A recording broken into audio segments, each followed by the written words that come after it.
Napakaraming cosmetic products dito sa Last Mall o di naman kaya dito sa Shopee or Shopee Mall, maging sa Lazada. Ngayon pag-usapan natin kung paano nga ba makakasiguro na yung binibili nating cosmetic products ay FDA approved or safe para sa atin. By the way, kung first time mo sa channel na and gusto mo pa ng mga online tutorial videos katulad nito, please click the subscribe button. Ito yung website ng FDA kung saan pwede kang mag-search ng brand or ng mismong product nila. Dito sa website nila, that's fda.gov.ph, pwedeng gamitin ang verification portal.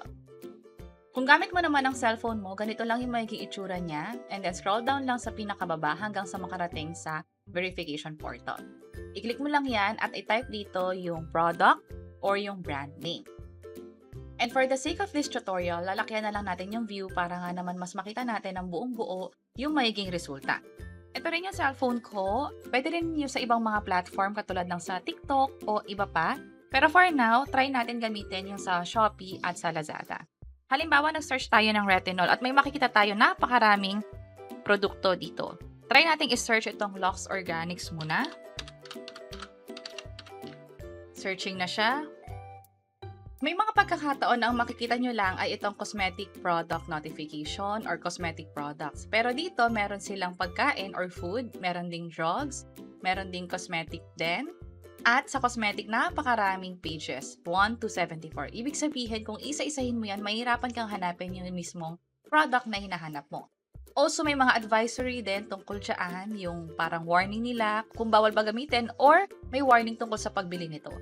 Dito sa Lux Organics, try natin yung sa retinol para hindi na natin isa-isahin kasi napakaraming pages nga naman. Search natin. At ito yung item na sinesearch natin ngayon. Retinol Bakuchiol Overnight Glow. At nandito siya. At kapag chinek pa natin yung mismong item, yung product, malalaman din natin kung sino ba yung seller. For this case, mataas din yung tiwala natin kasi kilala na yung sa Watsons. Pero paano kung iba? Katulad ng sa hanap tayo, let's say, etong Skin Ever. Search natin. Try natin itong 3A Retinol at nasa Last Mall din siya. Kadalasan, tumataas din yung kumpiyansa natin, let's say kapag nasa Last Mall or Shopee Mall. Ito yung nakita natin, cosmetic industry, Skin Ever, pero cosmetic products yung pinakailangan natin at napakarami din yan.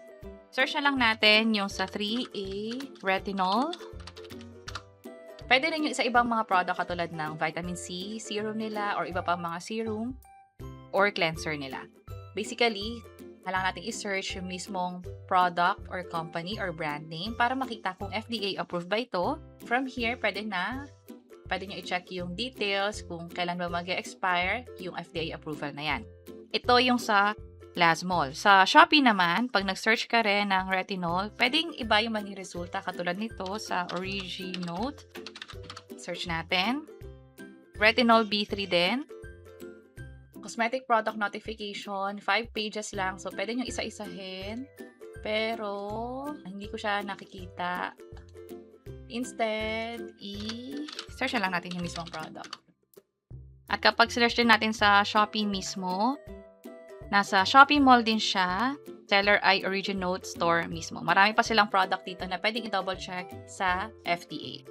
Andito siya. So, dagdag kumpiyansa ito. By the way, disclaimer lang din na hindi tayo nag-endorse ng kahit na anong product dito. Pinapakita natin kung paano i-double check yung produkto na gusto nating bilhin sa FDA para nga naman confident tayo na na-check na to ng government agency na to at pwede nating magamit sa atin. And kahit na na-check na siya ng FDA, dapat i-double check din natin kung hiyang ba tayo dito or walang allergy sa product. Last na, try natin yung isa pang lumabas sa resulta.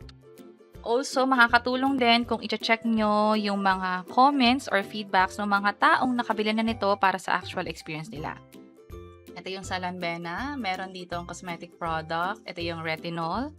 Pero search natin lahat ng retinol products nila. Baka may iba pang variants ito.